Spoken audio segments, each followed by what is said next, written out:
En una entrada anterior, hice unos apuntes sobre el ateísmo en la antigüedad. Continuando, históricamente, puede decirse que la muerte de Sócrates marca una era, y debido a ella los filósofos se muestran más cautos al exponer una idea. Durante el período helenístico, puede hablarse de dos evoluciones paralelas.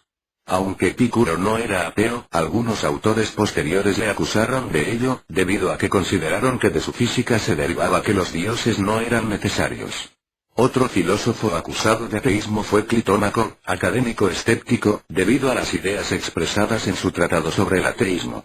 Puede decirse que la teoría de Pródico sobre el origen de los dioses tiene cierto éxito, y a ella aluden numerosos poetas e historiadores.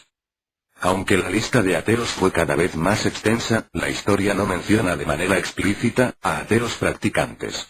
En los 2 primeros siglos de la era cristiana, ateísmo es simplemente una etiqueta que colgar despectivamente al adversario. Las acusaciones de ateísmo era algo que parecía darse por doquier hasta bien entrado el siglo IV, y los cristianos no se quedaron atrás en este sentido. Si puede entenderse que el nacimiento del concepto ateo dio lugar al progreso, con la llegada de la libertad intelectual, al mismo tiempo nacieron clichés para meter a todos los adversarios en el mismo saco y justificar así las creencias propias. Hay quien vincula estrechamente el ateísmo con la modernidad. El escritor Gavin Inman realiza la siguiente descripción de la modernidad: el deseo de lograr un dominio total de la naturaleza por medios racionales o científicos. Sería este un deseo que va cobrando fuerza a partir del siglo XVI y no pierde fuste hasta mediados del siglo XX, cuando nacen los primeros síntomas de desconfianza hacia la modernidad. El ateísmo moderno puede verse como una reacción al teísmo, con las diferentes lecturas que tiene también este término. Es decir, es posible que pueda hablarse también de un teísmo moderno, surgido del Renacimiento, opuesto a su vez al teísmo medieval.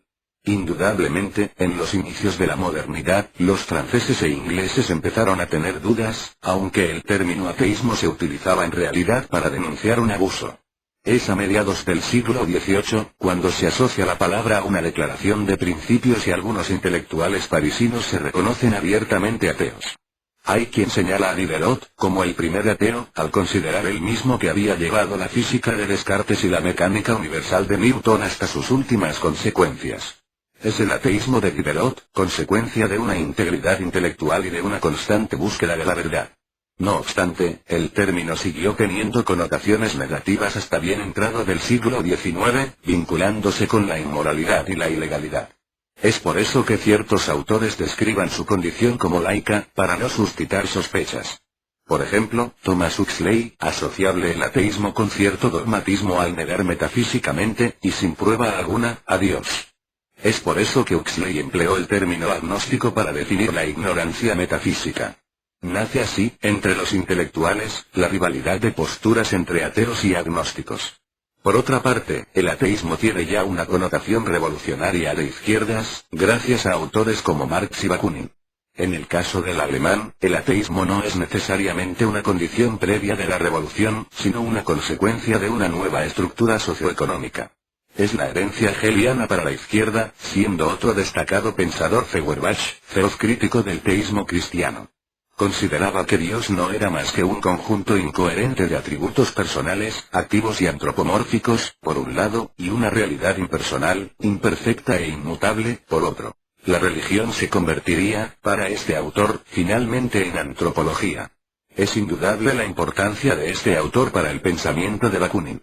Si Marx lo suele reducir todo a las condiciones económicas, y el teísmo sería entonces una consecuencia de ello, para Feuerbach y Bakunin se trata sencillamente de un reflejo humano. Ateísmo empezó a ir unido a todo prurito revolucionario, y el cristianismo se convirtió en símbolo del statu quo. Por otro lado, se consolidó cierto ateísmo intelectual y respetable. A lo largo del siglo XX, las cosas cambiarían acercándose a lo que vaticinaron autores como Friedrich Nietzsche y John Henry Newman, que por otra parte no pudieron ser más distintos. Lo que pensaban era que la indiferencia religiosa dejaría de ser un fenómeno aislado y una cuestión privada, los intelectuales ateos ejercerían su influencia sobre la sociedad. Puede decirse que en los años 60 del siglo XX empieza a consolidarse este ateísmo de masas. Habría que observar a la modernidad, no como algo estático, sino como un proceso y una sensibilidad en permanente evolución. Desde este punto de vista, sí es posible considerar al ateísmo como el punto culminante de la modernidad. ¿Puede hablarse de una consolidación del ateísmo? Desgraciadamente, aunque las creencias religiosas han declinado, de manera evidente, han surgido toda suerte de nuevas espiritualidades. La modernidad es puesta en entredicho por el pensamiento posmoderno, bajo las acusaciones de encubrir un nuevo absolutismo, pero la gran promesa de este período fue la emancipación humana. Es por eso, tal vez, que el ateísmo no ha acabado anulando toda creencia, al seguir pendiente ese proceso de liberación.